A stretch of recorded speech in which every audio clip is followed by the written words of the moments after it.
오늘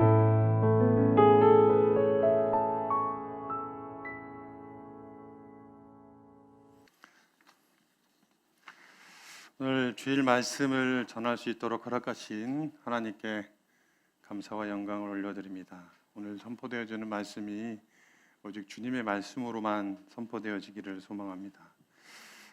주일 예배 설교를 부목사에게 이렇게 내어준다라는 게 쉽지 않은 일인데도 불구하고 목사님께서 저에게 이렇게 설교할 수 있는 기회를 주셔서 진심으로 감사를 드립니다. 목사님 항상 성도님들을 위해서 기도하시고 제단에서 기도실에서 주님 부르짖으면서 여러분들의 평안과 여러분들에게 임하시는 하나님의 은혜가 더하기를 기도하시는 그 모습을 늘 보아왔는데 저에게도 이런 사랑을 배려를 하여 주시니 감동이 아닐 수 없습니다. 여러분들 아시다시피 저는 지난 월요일서부터 좀 병가 중에 있습니다. 그동안 교회에서 저의 건강으로 인해서 여러 가지 많은 배려들도 해주시고 또 담임 목사님과 우리 전사님 같이 기도해 주시고 또 성도님들께서도 이러저런 모습으로 함께 기도해 주시면서 많이 도와주셨습니다. 그래서 진심으로 감사한 말씀을 다시 한번 드리겠습니다. 고맙습니다. 제 왼쪽 다리에는 가로 4cm, 세로 10cm 정도 되는 화상 자국이 있어요. 제가 반바지를 입으면 보실 수 있겠습니다만은 제가 엉금엉금 기어다니던 어린 시절에 콩나물국을 다리에다 쏟아서 다리가 뒤인 거죠. 아기 다리에 4cm, 10cm 정도 되면 꽤 큰 화상이죠. 왼쪽 다리 무릎서부터 발목까지 다 뒤었다라고 생각하시면 됩니다. 근데 그것이 그 상처가 커가면서 이제 그 화상 자국만 남아서 지금은 4cm, 10cm 정도 되는 크기이죠. 이 화상을 누구 때문이냐라고 물어본다면 저희 어머니 때문일까요? 저 때문일까요? 당시에는 연탄불에다가 밥을 해 먹었고 풍로, 골로 뭐 이런 데다가 국을 끓이고 단칸방 있는 데서 그냥 이것저것 놓고 살던 그런 시절이었기 때문에 이런 일들이 비일비재하게 일어났어요. 제가 지금 이 문제를 가지고 어머니한테 왜 그러셨냐고 따지면 저희 어머니는 굉장히 황당해 하실 거예요. 왜냐하면 이거 지금 책임을 물을 만한 일이 아니기 때문에 그렇죠.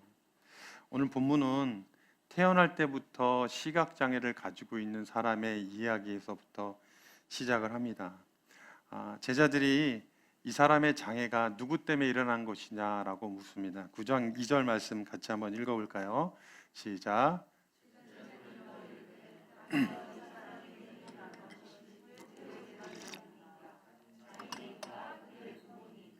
네.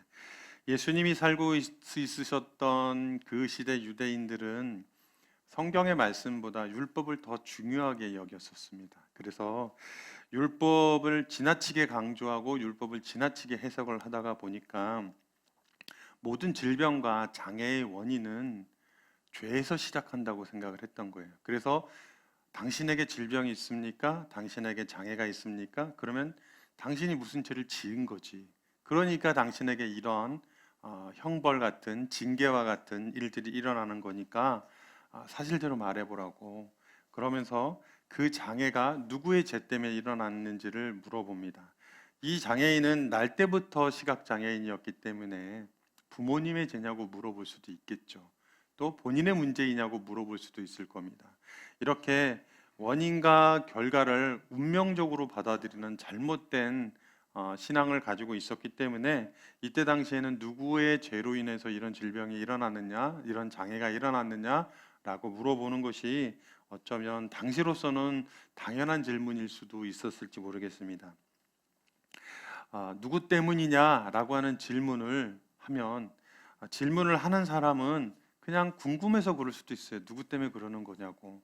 근데 그 질문을 받는 사람은 나 아니면 내 부모의 문제 때문에 그런 것이니까 어찌됐든 나에게 문제가 있거나 부모에게 문제가 있거나 내 죄나 부모의 죄 때문에 이런 일이 일어난 것이라고 얘기를 해야 하기 때문에 사실은 이 질문은 사람을 살리는 질문이 아니라 사람을 죽이는 질문이었고 이 질문은 사람의 아픈 것을 더 드러내서 더 아프게 상처를 나게 하는 그런 질문이었습니다. 제가 알고 있는 어떤 집사님, 여자 집사님 이야기를 잠시 좀 하겠습니다. 이분 결혼을 해서 아이를 낳는데 발달 장애인을 낳았어요. 발달 장애인 자녀를 낳으니까 사람들이 수근수근 거립니다. 그 혹시 며느리 잘못 들여서 그런 거 아니냐고. 옛날 어른들은 그런 얘기 하잖아요. 집안에 여자가 잘못 들어와서 이랬다. 뭐 그렇게들 얘기를 하시잖아요. 그런 얘기를 하니까 이 며느리 입장에서는, 집사님 입장에서는 마음이 너무 아프죠. 근데 어느 날은 시어머니, 시아버님이 불러가지고, 아가야, 우리 집안에는 장애 혈통이 없는데 혹시 니네 집안에 장애인이 있는 건 아니니 하면서 이제 집안까지 얘기를 하니까 견디기 힘든 거예요. 지금 장애인 자녀를 낳은 것도 고통스럽고 이 자녀를 양육하고 키우는 것만으로도 너무너무 힘든데, 내가 사랑하는 가족들이, 나랑 같이 살고 있는 식구들이 너 때문 아니니? 니네 집안 문제 아니니? 이렇게 얘기를 하니까 가슴이 너무 미어지고 아픈 거죠. 힘들었습니다. 그런데 남편도 아내에 대한 마음이 식기 시작합니다. 그리고 넌지시 물어봅니다. 혹시 결혼 전에 뭐 약 잘못 먹은 거 있어? 뭐 이렇게, 혹시 뭐 이런 것 한 적 없어? 뭐 이런 식으로 하면서 넌지시 물어보는데, 결국 자기에게, 아내에게 책임이 있다라고 전가하는 것이 되니까 이 집사님은 너무 마음이 아팠어요. 약도 생각해봤고, 뭐 혹은 술이나 담배 같은 거, 마약 같은 거, 엑스레이를 잘못 찍었다든지 뭐 이런 일들로 인해서 장애가 생긴다고 하니까 그런 일들이 나한테 있었는지 점검을 해봤지만 원인을 찾을 수 없는 거죠. 그러니까 원인은 알 수 없는데 지금 장애는 생겼고 그 장애 아이를 낳은 그 책임이 나에게 있다고 하니까 이 집사님은 너무 가슴이 아프고 힘든 거예요. 우리가 장애라고 하면 일단 뭐 어떤 형태가 됐던 일반적이지는 않다라는 얘기가 되겠죠. 장애인들을 얘기하고 우리를 얘기할 때 우리를 비장애인이라고 얘기를 하죠. 그리고 우리는 정상인이라고 얘기도 합니다. 그 얘기는 달리 말하면 장애인들은 비정상인이란 뜻이 되는 거죠. 우리가 그럴라 그런 건 아닌데 표현을 하다가 보니까 장애인들이 비정상인이다, 뭔가 결함이 있다, 문제가 있다라고 하는 걸로 얘기를 하기 시작을 합니다. 하나님께서 장애인을 이 땅에 태어나게 하셨다면 사람의 어떤 결함 때문에 그런 걸까요? 아니면 하나님의 창조의 문제가 있어서 그런 걸까요? 우리는 하나님이 창조의 문제가 있어서 그렇다고 생각하지는, 그렇게 믿지는 않습니다. 그럼 우리에게 문제가 있다라고 생각할 수가 있겠죠. 창세기 1장 27절 말씀을 같이 좀 읽어보면요. 네, 하나님이 시작. 하나님이 자기 형상 곧 하나님의 형상대로 사람을 창조하시되 남자와 여자를 창조하시고. 성경은 사람을 하나님의 형상대로 창조하셨다고 그렇습니다. 하나님이 가지고 있는 모습대로. 우리에게는 하나님스러움이 있다는 얘기거든요. 그러니까 우리에게는 하나님이 가지고 있는 영적인 부분들, 육체적인 부분들이 우리에게 하나님 형상으로 묻어 있다는 얘기가 되는 거죠. 우리가 하나님의 형상을 가지고 있는데 우리에게 결함이 있을 수 있다? 그것은 하나님에게 문제가 있다는 얘기와 똑같은 얘기가 되는 거죠. 우리에게는 우리 눈에 보일 때 모자라 보이고 부족해 보이고 결함이 있어 보이고 뭔가 해야 될 것처럼 보이는 장애가, 그것이 하나님으로부터 나온 것이냐라고 물었을 때 그렇다라고 얘기하기가 좀 어려운 부분들이 있어요. 왜냐하면 하나님의 창조는 완벽한 것이기 때문에 우리가 보는 결함이 하나님의 창조의 결함으로 보여지는 것이냐라고 물을 때 참 곤란하게 대답하기 곤란한 지점에 있는 거죠. 그런데 다시 한번 성경은 우리는 하나님의 형상대로 지음 받았다라고 말씀하시고, 창세기 1장에서는 하나님이 사람을 지으시고 마지막 날에 보시기에 심히 좋았다라고까지 말씀하십니다. 그러니까 우리는 하나님 보시기에 심히 좋은 하나님의 형상을 닮은 하나님의 형상대로 지음 받은 사람들이니 우리에게 결함이나 문제나 부족함이 있다고 하는 것은 말이 되지 않는 얘기라는 거죠. 하나님께서 이스라엘 백성들을 출애굽을 시키기로 마음을 먹습니다. 그래서 모세를 불러서 나는 스스로 있는 자다라고 얘기를 하면서, 모세 너가 가서 장로들에게 먼저 이야기를 해라. 너희들을 지금 이 이집트 땅에서, 애굽 땅에서 내서 적과 꿀이 흐르는 가나안 땅으로 보낼 테니 그러니 너희들은 너가 가서 장로들에게 이야기를 해라라고 했습니다. 이때 모세가 이렇게 얘기합니다. 저는 말을 잘 못하고 입이 뻣뻣하고 혀가 굳어 있는 사람입니다. 저 같은 사람이 장로들한테 가서 어떻게 설득하겠습니까? 그 사람들한테 가서 하나님이 나를 보내셔가지고 이스라엘을 출애굽을 시키라고 하시는데 여러분들 움직입시다라고 얘기하면 그 사람들이 뭐라고 얘기를 하겠습니까? 라고 했을 때 출애굽기 4장 11절 말씀에 이렇게 말씀하십니다. 여호와께서 그에게 이르시되 누가 사람의 입을 지었느냐? 누가 말 못하는 자나 못 듣는 자나 눈 밝은 자나 맹인이 되게 하셨느냐? 나 여호와가 아니냐? 이렇게 말씀하십니다. 그거 내가 그런 거 아니야. 내 문제 아니야. 나의 창조에 결함이 있는 것이 아니야. 내 창조는 완벽했어. 장애인? 외성견지는 난 모르겠어. 이렇게 말씀하시지 않고요. 누가 만들었느냐? 내가 만들었지 않느냐? 하나님 말씀하시는 거죠. 그러면 하나님의 창조에 결함이 있다라고 얘기할 수가 있겠죠. 그러나 그건 우리의 시각인 거죠. 우리가 볼 때 결함이 있고 문제가 있는 것이지 하나님의 창조에 결함이 있는 것은 아닙니다. 하나님께서는 그 모세의 말 못함, 입술의 뻣뻣함, 혀가 굳음 이렇게 표현했던 자기의 핸디캡들, 자기의 장애를 말했을 때 하나님이 너가 그렇게 입술이 뻣뻣하고 혀가 굳고 말을 못한다 할지라도 너 같은 자를 통해서 출애굽의 영광을 보게 할 거야. 너 같은 자를 통해서 하나님이 구원하시는 구원의 역사를 보게 할 거야. 그러니까 너가 하는 것이 아니라 나 하나님이 하는 거야. 장애라고 불편하다고 결함이 있다고 아니 그것이 아니라 하나님이 일하시는 것을 보게 할 거야 라는 말씀으로 모세에게 출애굽기 4장 11절의 말씀을 하시는 거죠. 그렇습니다. 장애는 하나님이 일하시기 위해서 세우신 하나님의 계획이고 그 장애를 통해서 하나님은 일하기 시작하십니다. 하나님께서는 그렇게 내가 지었다라고 하는 말씀을 하셨고 예수님은 그 말씀을 알고 있었던 거죠. 9장 3절 말씀 한번 같이 읽어볼까요? 9장 3절 시작. 이 사람이나 그 부모의 죄로 인한 것이 아니라 그에게서 하나님이 하시는 일을 나타내고자 하십니다. 예수님은 선천적인 시각장애를 가지고 있는 이 장애인에게 너의 책임이야, 너의 부모의 책임이야 라고 얘기하지 않으셨고 이 장애를 통해서 하나님이 하시고자 하는 일을 나타내고자 합니다 라고 예수님께서 말씀하시는 거죠. 그러니까 예수님은 누구 책임이냐고, 누구의 죄 때문이냐고, 누구의 문제냐고가 아니라 예수님이 보시는 것은 하나님이 행하실 일을 보게 하시는 거죠. 모세의 뻣뻣한 입술을 보는 것이 아니라 그 뻣뻣한 입술을 가지고 있는 모세를 통해서 하나님은 출애굽의 은혜를 베풀어 주시는 거죠. 예수님은 하나님이 행하실 놀라운 일들을 보기 시작을 한 겁니다. 사람들은 고난을 보게 되고 아픔을 보고 있지만 예수님은 그 고난과 아픔을 통해서 하나님이 행하실 일이 무엇인지를 보고 있으시다는 거죠. 저에게도 장애와 같은 고난들이 있습니다. 여러분도 아시다시피 건강에 어려움이 있고 여러 저의 부족함들이 참 많이 있습니다. 보시기에 이렇게 볼 때는 키도 크고 덩치도 있고 그러니까 건강하고 다 잘할 것 같아 보이시긴 하겠습니다만 그건 그냥 보여지는 모습일 뿐 제 안에 들어와서 저를 너무나 잘 알고 있는 제 자신이 볼 때 우리 가족들이 볼 때 저한테 문제가 참 많다는 것을 알고 있습니다. 그것이 저에게 장애이고 고난이고 아픔이죠. 그리고 이런 문제는 저뿐만 아니라 우리 성도님들 여러분들에게도 다 있지 않겠습니까?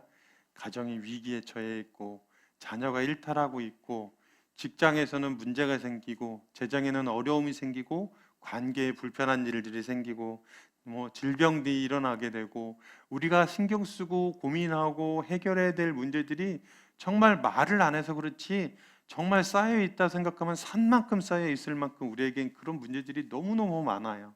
그런데 그런 문제들을 우리가 그거를 해결하려고 합니다.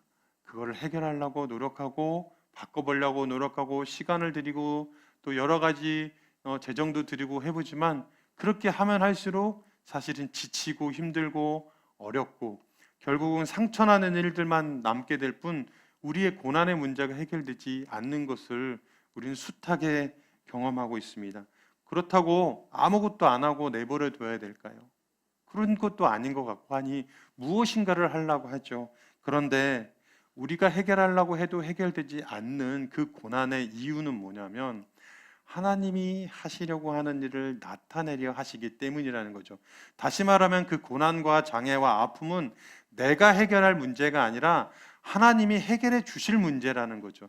그러니까 그 고난은 나에게 장애가 되고 나에게 불편이 되고 나에게 걸림돌이 되는 것이 아니라 그 장애를 통해서 하나님이 나에게 은혜를 부어 주실 어떤 일들이 될 수 있다라는 거죠. 그러면 그것을 믿음으로 취하고 나아가면 되는 거죠. 그런데 우리가 그 일을 하면서도 우리가 그 문제를 해결하려고 하는 거죠. 그러면 우리가 그것을 어떻게 해결할 수 있을까요?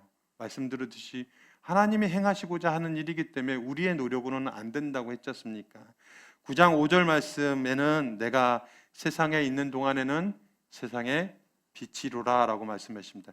예수님이 세상에 있는 그 동안에는 예수님이 세상의 빛이라는 말씀이시죠. 예수님은 8장 12절에 또 이렇게 말씀하십니다. 같이 읽어볼까요? 시작. 말씀하여 이르시되 나는 세상의 빛이니 나를 따른 자는 어둠에 다니지 아니하고 생명을 얻으리라. 네. 예수님은 고난받는 사람들에게 어둠을 따라다니지 말고 생명의 빛을 얻으라라고 말씀을 하십니다. 우리는 고난에 집중을 하죠. 문제 해결에 집중을 하죠. 무엇이 장애이고 무엇이 어려움인지에 집중을 합니다. 그러니까 이 문제를 해결하는 데 집중하다 보니까 우리는 생명의 빛을 얻으려고 하는 것이 아니라 생명의 빛 그 전에 있는 고난을 보고서 고난에 집중을 하게 되는 것이죠. 그러니까 이 문제가 해결이 안 된다는 것이죠. 예수님은 생명의 빛이라고 말씀하셨습니다. 그러면 우리는 예수님이 생명의 빛이라고 성경에서 말씀하셨으니 예수님이 생명의 빛이시구나 믿고 생명의 빛이신 예수님을 따르면 되는 거죠. 그게 우리가 해야 될 믿음의 모습인 거죠. 그 이외에 생명의 빛이라고 하셨지? 그렇지. 머리로 이해하고 그냥 여전히 내가 해야 할 일대로 간다면 우리한테는 그것이 될 수가 없습니다. 여러분들 오늘 본문에 나와 있는 시각장애인의 입장에서 한번 생각을 잠깐만 해보십시오. 이 사람에게 빛이라는 게 무엇이었을까요? 빛이 무엇인지조차를 모르죠. 본다라고 하는 것이 무엇이었을까요? 날 때부터 눈을 못 봤기 때문에 보는 게 어떤 건지를 몰라요. 나무가 어떻게 생겼는지, 하늘이 어떤 모양인지, 새가 어떻게 생겼는지, 우리 어머니 아버지가 어떤 모습을 하고 계신지 알 수가 없어요. 그냥 손으로 만져지는 느낌, 귀로 들은 얘기를 가지고 감각적으로 이럴 것이라는 거예요. 빛이라는 것이 무엇인지도 모르고 본다는 것이 무엇인지도 모르는 사람입니다. 그런데 이 사람에게 지금 가장 중요한 지금 해결해야 될 문제가 있다면 그건 뭘까요? 그것은 바로 보는 거예요. 빛이 무엇인지도 모르고 보는 게 무엇인지도 모르는데 이 사람의 가장 갈급한 소원은 보는 거예요. 내가 보고 싶다라는 거예요. 그러면 이 사람이 해야 할 일은 빛이신 예수님을 바라봐야 되는 거죠. 빛이신 예수님을 바라보면 빛이신 예수님께서 빛을 알게 하시고 그리고 이 사람에게 은혜를 베푸실 것을 알 수가 있는 거죠. 그렇게 믿으면 되는 거죠. 제가 앞에서 장애인 자녀를 둔 집사님 이야기를 잠깐 드렸습니다. 이 집사님은 자녀의 장애를 고치기 위해서 백방으로 돌아다닙니다. 용하다는 선생님, 또 최고 권위자라고 하는 의사, 뭐 이런 약 저런 약 뭐가 좋다더라, 뭐 별의별 짓을 다 해보지만 사실 장애가 고쳐지지가 않아요. 고난으로 고통 속에 계속 빠져듭니다. 어떻게든 고쳐보겠다고 이 자식을 어떻게든 내가 말하는 일반인, 정상인으로 만들어 보겠다고 노력하지만 되지가 않은 거예요. 그러던 중에 어떤 분에게 예수님을 소개받습니다. 전도를 받은 거죠. 예수님이 생명의 빛이십니다. 이 말씀을 믿음으로 취했어요. 그리고 생명의 빛 되신 예수님 앞에 나아가 기도합니다. 주님께서는 응답하셨습니다. 그 아들의 장애가 너의 문제로 인한 것이 아니다. 너의 책임이 아니라 하나님이 내가 하려고 하는 일을 나타내려고 하는 것이다. 이 장애를 통해서 하나님이 하시려고 하는 일이 있다라고 하는 음성을 듣고 나서 이 어머니는, 이 집사님은 그것을 믿음으로 취하고 빛 대신 주님 앞에 나아가서 기도합니다. 그리고 여전히 주님이, 사람들이 나에게 해주는 말을 들음에도 불구하고 이제는 흔들리지 않습니다. 왜냐하면 내 책임이 아니고 내 문제가 아니고 내가 해결할 일도 아니고 하나님께서 하시고자 하시는 일을 나타내시기 위해서 우리 아들에게 장애를 준 것이라는 믿음이 있으니 이제는 더 이상 괴로울 게 없는 거죠. 그 믿음대로만 행하면 되는 거죠. 그래서 주님 앞에 나가서 기도합니다. 기도했더니 성령님이 임하셨죠. 성령님이 임하셔서 이 집사님의 마음을 치료하여 주시고 믿음으로 살 수 있도록 하십니다. 성령이 임하시고 믿음으로 살게 됐으니 이 집사님은 자기에게 너희 집안에 문제가 있었니라고 하는 시부모님을 전도하고, 당신 혹시 결혼하기 전에 무슨 이라고 얘기했었던 남편을 전도하고, 또 우리 가족을 전도하고, 이렇게 전도를 하면서 그 가정이 구원받게 되는, 모두가 구원받게 되는 일들을 경험하게 됩니다. 이 집사님이 이 발달 장애의 자녀를 주신 하나님 앞에 왜 이렇습니까? 따지지 않고 그 고난을 은혜로 받아들이고 장애를 은혜로 받아들이고 빛 대신 주님 앞에 나아갑니다.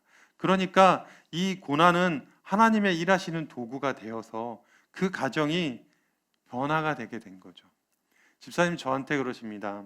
만약에 이 장애라고 하는 문제 앞에서 제가 계속 넘어지고 절망하고 사람들이 네 책임이야 라고 얘기했을 때, 그래 내 책임인 것 같아, 나도 모르겠어 하고 계속 그렇게 책임을 따지고 있었다면 아마 저는 뉴스에 나오는 것처럼 장애인과 함께 동반 자살한 부모가 되어서 아마 제 이름이 뉴스에 나왔을지도 모르겠습니다 라고 고백합니다. 빛 대신 예수님을 만나지 못한다면 우리는 고통이 우리를 더 고통스럽게 하고 우리의 장애가 더 장애로 우리 자리를 몰고 갈 것입니다.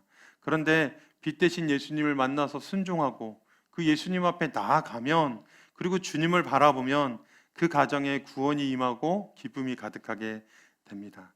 발달 장애라고 하는 장애가, 문제가, 고난이 빛 대신 주님 앞에 나아감으로 인하여 그것이 은혜가 되었습니다. 이제는 이 가정이 모두 예수님 믿고 구원받았습니다. 그러니 하나님의 일하심을 보게 되는 거죠. 여전히 아들은 장애가 있습니다. 고쳐지지 않았습니다. 그런데 예전에는 쯧쯧쯧하고 혀를 차던 이 아들을 보면서도 기뻐합니다. 웃습니다. 감사합니다. 주님께 영광을 올려드립니다. 여전히 장애는 변하지 않았지만 이 가정에는 평안이 있고 서로를 질책하지 않고 서로에게 책임을 묻지 않고 서로를 품고 기도하는 가정이 되었습니다. 주님이 다스리는 행복한 가정, 주님이 왕 되신 가정이 됐습니다. 그러다가 보니까 예전에는 누리지 못했던 그런 아픔들이 있었던 거죠. 장애 자녀가 있다는 것이 이 가정의 행복의 요인이 될 수 있다는 거, 고난이 있는 것이 우리가 사는 삶의 기쁨이 될 수 있다는 거, 이건 굉장히 역설적인 얘기지만 그것이 사실이라는 거죠. 여전히 변하지 않는 장애 문제, 그 장애 문제 앞에, 문제를 주님 앞에 나아가 빛대신 주님을 바라보고 주님께 기도하니 하나님이 행하실 일이 무엇인지를 알게 되고, 그 하나님이 행하시려고 하는 일 앞에 나아가니 하나님이 이 가정 안에 복 주시고 은혜 주시고 하나님이 함께 하시는 것을 보게 될 수 있었던 것이죠. 그러면 여러분들, 우리가 이 장애인처럼 혹은 이 부모님, 이 집사님처럼 하나님께서 우리에게 하기 위해서 우리는 언제 하나님 앞에 나아가야 할까요? 9장 4절과 5절 말씀 같이 한번 읽어보겠습니다. 시작. 때가 아직 낮음에 나를 보내신 이의 일을 우리가 하여야 하리라. 밤이 오리니 그때는 아무도 할 수 없느니라. 내가 세상에 있는 동안에는 세상의 빛이니라. 밤에는 아무도 일을 할 수 없다고 4절에서 말을 합니다.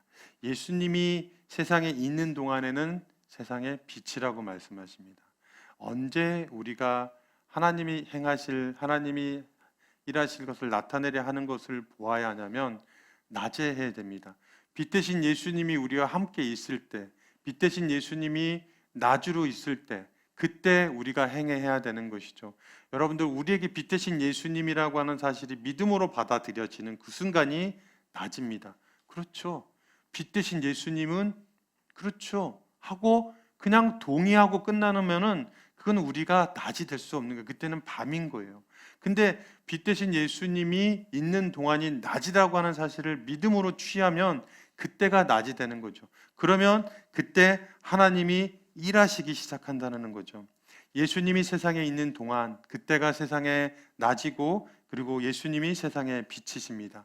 그러면 예수님이 나와 함께 있을 그때에, 성령의 충만한 그때에 예수님을 만나야 하는 것이죠. 그래서 그 예수님과 함께 믿음의 말씀에 순종하고 따라가야 되는 것입니다.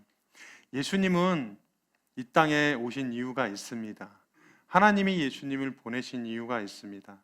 예수님이 이 땅에 오고 싶어서 그냥 오신 것이 아니라 하나님이 하시고자 하는 일을 나타내려, 하나님이 하시고자 하시는 일을 이루시기 위해서 이 땅에 오신 거죠. 하나님은 그래서 예수님을 이 땅에 보내셨던 거죠. 그러면 예수님을 통해서 하나님이 이루시고자 하는 일, 하나님이 일하심을 나타내고자 하셨던 일은 무엇입니까? 그것은 바로 십자가의 죽으심입니다. 십자가의 죽으심이 우리를 구원하고 우리를 용서하고 우리를 사랑하고 우리를 품기 원하시는 하나님의 오랜 숙제였고 약속이었습니다. 그 약속을 이루시기 위해서 예수님이 이 땅에 오셔서 십자가에 친히 매달려 죽으신 거죠. 빛 대신 예수님께서 십자가에 죽으셔야만 우리 죄의 문제가 해결이 되고 우리 구원의 문제가 해결이 되는 것이죠. 예수님께서 하나님이 나를 빛 대신 나를 보냈어. 그렇지 하고 그냥 머물러 있었다면 우리는 여전히 죄에 있을 수밖에 없습니다. 예수님도 하나님의 말씀에 순종하고 예수님도 하나님이 일하신다라고 하는 것을 바라보면서 그렇게 따라가게 되었습니다. 그러면 우리는 언제 우리가 하나님의 말씀에 순종해야 되는지 알았다면 이제 어떻게 해야 될까요? 9장 6절에서 7절 같이 한번 읽겠습니다. 이 말씀을 하시고 땅을 침에부터 진흙을 이겨 그의 눈을 바르시고 이르시되 실로암 못으로 가서 씻으라 하시니, 실로암은 번역하면 보냄을 받았다는 뜻이라. 이에 가서 씻고 밝은 눈으로 왔더라. 성경은 이에 가서 씻고라고 말합니다. 이 시각장애인은 주저하지 않았습니다. 예수님께서 진흙을 이겨서 눈에 바르고 실로암 못에 가서 씻으라 하니 이에 가서 씻었다고 합니다. 그때 바로 순종했다라는 거죠. 진흙을 이겨서 실로암 못으로 가라고 하는 그 순간에 그 말씀대로 순종했다라는 것이죠. 순종은 예수님이 빛이심을 믿는 증거입니다. 이 시각장애인이 예수님이 빛이시라는 사실을 믿지 않았다면, 예수님이 있는 동안이 낮이라는 사실을 믿지 않았다면, 예수님을 하나님이 보내셨다는 사실을 믿지 않았다면 실로암 못으로 갈 이유가 없습니다. 왜냐하면 그냥 이상한 사람이 나한테 진흙을 눈에 바르더니 자기가 하는 것도 아니고 그냥 저기 가서 씻으래. 그건 누구든지 할 수 있어 라고 생각하는 거죠. 그런데 이 사람은 믿었던 거죠. 예수님께서는 내 죄를 사하노라, 너희 죄가 너희 질병이 나았노라 라고 사람들에게는 말씀으로 선포하셨습니다. 그런데 이 실로암에 가야 하는 이 시각장애인에게는 그렇게 안 하셨습니다. 침을 뱉어서 흙을 이겨서 눈에 발라주시고 가서 씻으라 하니 이 시각장애인이 이에 가서 씻었다라고 하는 거죠. 순종이 이겁니다. 주님께서 가라고 하셨을 때 빛 대신 예수님을 믿음으로 취하고 하나님이 행하실 일이 있다라는 것을 믿음으로 취하고 예수님이 가라 하시니 가는 믿음, 이 순종의 믿음이 바로 우리에게 고난과 아픔과 역경을 이길 수 있는, 우리 삶의 장애를 이겨나가게 할 수 있는 믿음인 줄 믿습니다. 시각장애인은 예수님의 말씀대로 실로암에 가서 눈을 씻었습니다. 아까도 말씀드렸지만 이 사람은 한 번도 빛이라는 것을 본 적도 없고 빛이 무엇인지도 모르는 사람입니다.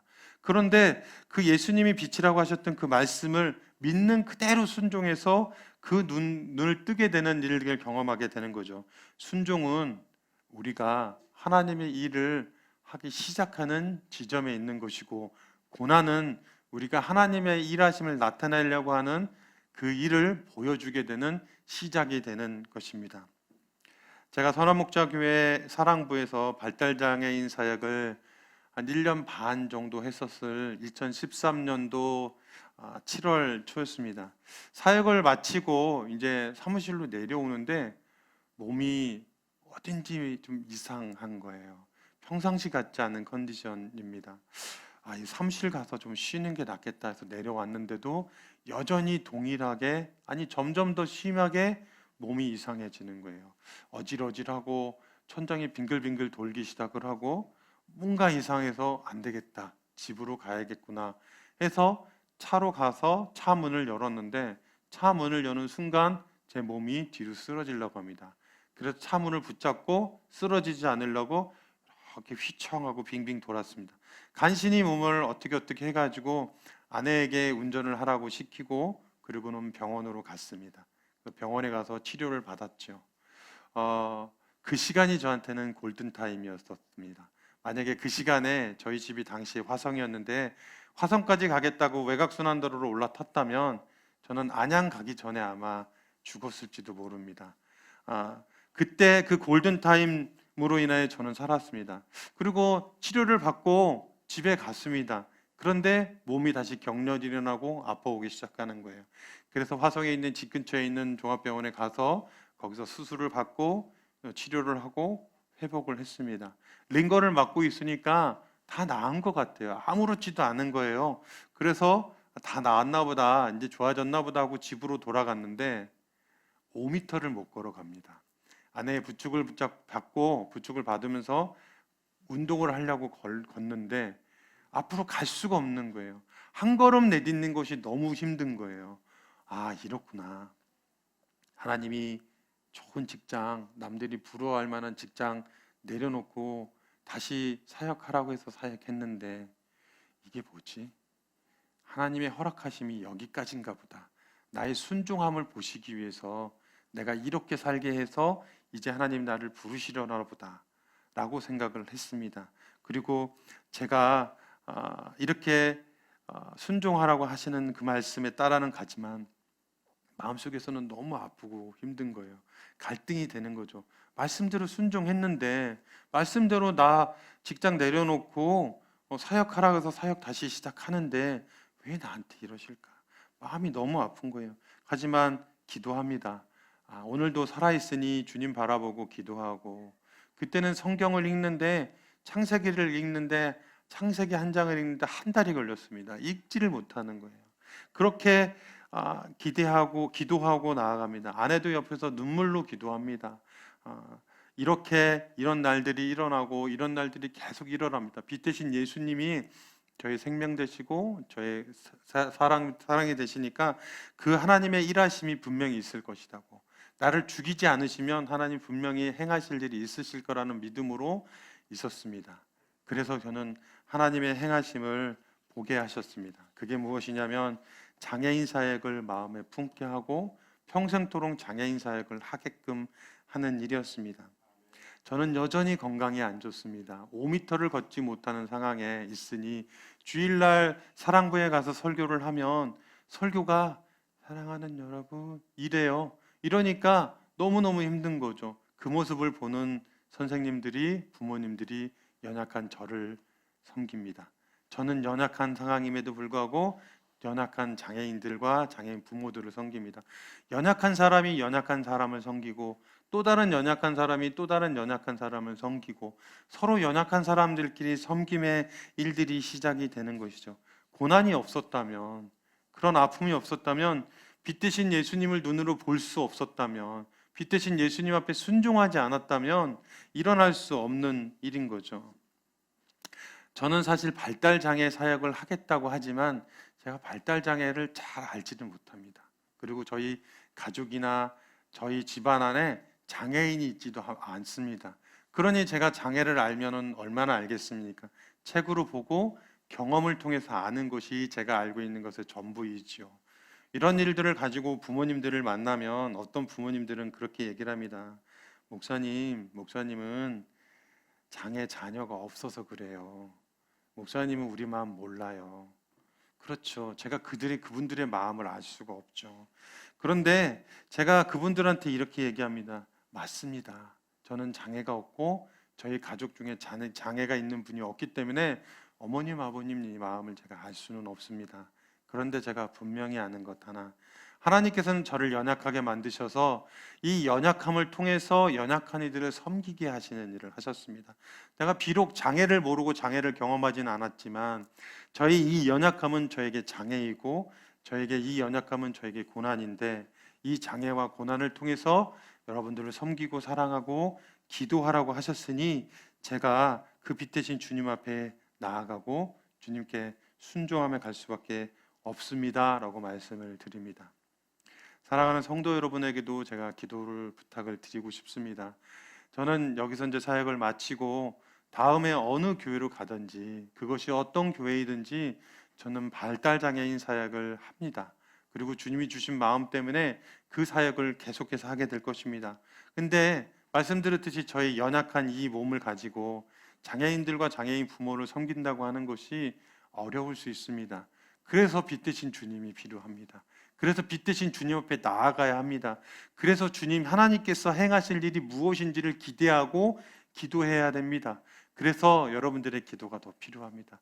그렇게 기도해 주시기를 부탁을 드리겠습니다. 사랑하는 성도 여러분, 이제 말씀을 마치려고 합니다. 우리 눈에 이해할 수 없는 장애, 고난, 아픔들 있습니다.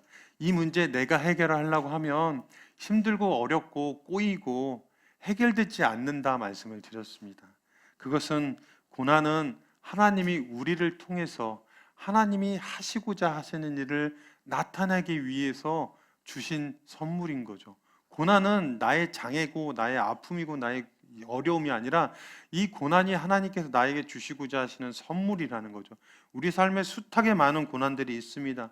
그 숱하게 많은 아픔들이 있습니다. 그렇게 많은 장애들이 있습니다.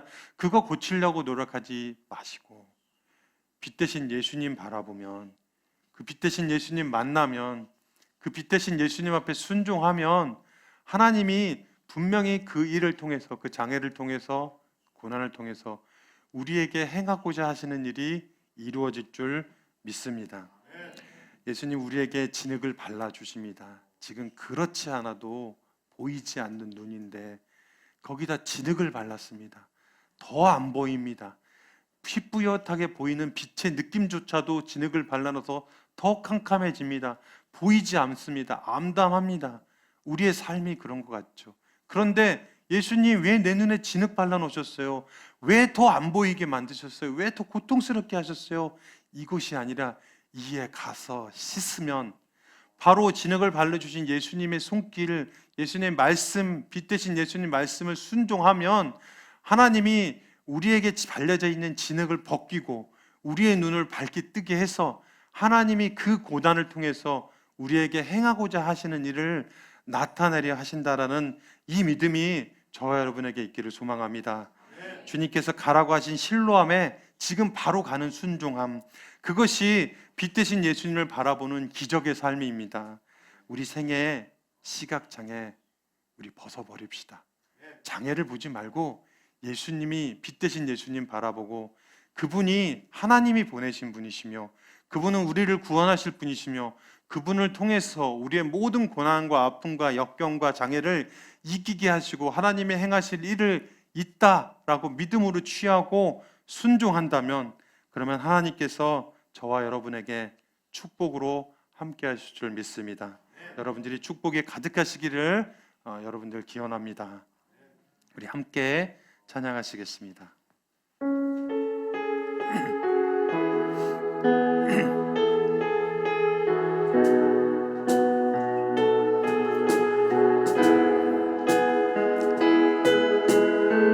빛 대신 주님 어둠 가운데 비추사, 빛 대신 주 어둠 가운데 비추사 내 눈 보게 하셨네. 순종하는 선한 마음 주시고, 순종하는 선한 마음 좀 주시고 산 소망이 되셨네.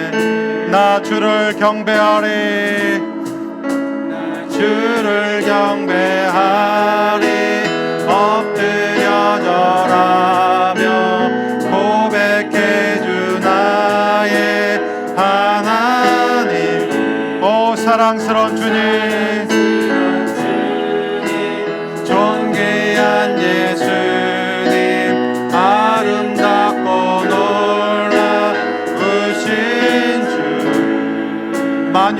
높임을 받으소서.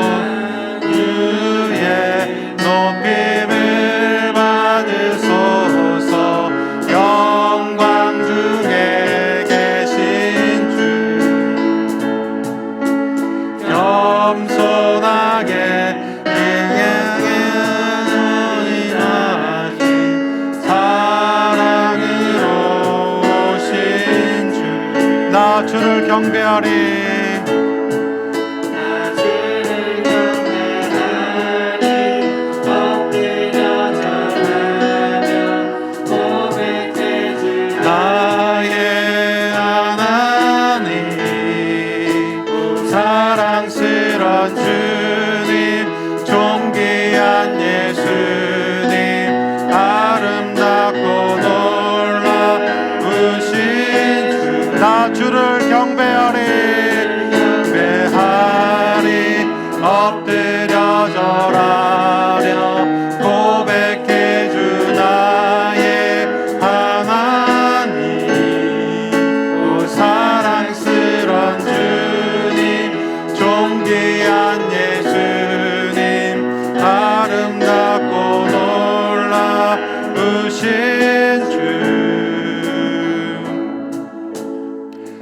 겸손하게 이 땅에 오신 예수님 바라봅니다. 오늘 우리가 함께 두 가지 기도했으면 좋겠습니다. 먼저는 하나님이 우리를 살리시려고 빛 대신 예수님을 보내주셨습니다. 그 빛 대신 예수님께 순종하여서 하나님의 일하심이 우리 삶에 나타나게 하시고 모든 고난에서부터 자유하게 하여 주시옵소서. 우리 함께 주의 이름 부르짖고 기도하겠습니다. 주여, 하나님, 주님, 하나님께서 우리를 예수님을 보내셔서 빛 대신 예수님을 통해서 우리를 살리시기 원하십니다. 하나님, 그 예수님 앞에 순종하며 나아가기 원합니다. 하나님, 우리의 모든 고난에서부터 자유하실 수 있는 하나님의 일하심을 보게 하여 주시옵소서. 예수님의 빛 대심을 믿고 예수님의 빛 대심을 믿고 그 믿음으로 주님께 나아갑니다. 하나님, 우리를 통해서 일하시는 주 예수 그리스도의 놀라운 은혜, 하나님이 행하시고자 하시는 그 일들을 우리 가운데 행하여 주시옵시고 우리 안에 역사하여 주시옵소서. 장애와 아픔들, 고난과 역경들 예수님 앞에 나아가며 하나님 승리할 수 있도록 도와주시옵소서. 하나님이 일하시는 일들을 볼 수 있도록 주여 은혜를 부어 주옵소서. 두 번째, 이렇게 기도했으면 좋겠습니다. 하나님, 우리를 통해서 하나님 마음껏 일하는 교회가 되게 하여 주시옵소서. 우리를 통해서 하나님 마음껏 일하는 성도들이 되게 하여 주시옵소서. 하나님의 성령의 충만함을 부어주셔서 부흥의 역사가 일어나고 은혜의 역사가 일어나게 하여 주시옵소서. 주의 이름 한번 부르짖고 기도하겠습니다. 주여,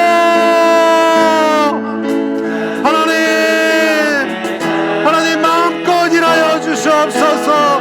우리 포도나무 교회를 마음껏 일으켜 세워주시옵시고 우리 성도들을 마음껏 일하게 하여 주시옵소서. 하나님 마음껏 일하여 주셔서 우리에게 성령 충만함을 허락하시옵시고 우리에게 부흥의 역사가 일어나게 하여 주시옵시고 하나님의 놀라운 은혜가 날마다 더하여지게 하여 주시옵기를 소망합니다. 우리의 입으로 해결하지 않겠습니다. 빛 대신 예수님 앞에 나아가겠습니다. 하나님의 말씀에 순종하겠습니다.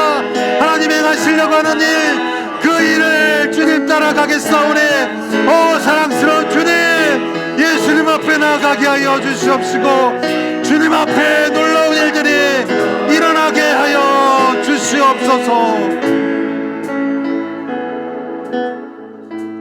존귀하신 주님, 우리를 살리시기 위해서 누구 책임이냐 묻지 않으시고 하나님이 행하시고자 하시는 일을 나타내려 하라 하심이라며 말씀하시면서 고난과 장애와 역경과 아픔이 하나님의 은혜임을 깨닫게 하시니 감사합니다. 하나님, 우리를 살려 주시옵소서. 예수님을 보내셔서 빛드신 예수님 믿고 순종합니다. 하나님의 일하심을 보기 원합니다. 하나님 우리를 도와주시옵소서. 우리의 고난과 역경과 아픔이 장애를 하나님이 하나님의 방법으로 고쳐주시고 그 일을 통해서 은혜의 장으로 우리를 이끌어 주시옵소서. 그래서 포도나무 교회가 날마다 부흥하고 성도들의 기도가 날마다 응답됐고 하나님의 일하심으로 성령의 충만함과 부흥의 역사가 일어날 수 있도록 우리에게 은혜를 부어 주시옵소서. 하나님 빛 되신 예수님을 믿음으로 취합니다. 빛 되신 예수님의 말씀에 순종합니다. 하나님의 일하심을 바라보며 기도합니다. 하나님 우리에게 마음껏 축복하여 주시고 마음껏 일하여 주시옵소서. 오늘도 하나님께 나와 하나님 앞에 마음을 다해 올려드리는 이 예물을 주님 기뻐 받아 주시옵시고 이 예물을 올려드리는 모든 이들의 삶 속에 장애와 고난과 역경과 아픔이 하나님이 행하신 기적의 역사들을 경험될 수 있게 도와주시옵소서. 우리 교회가 날마다 주님과 함께 동행하며 주님의 일하심을 경험할 수 있게 도와주시옵소서. 이제는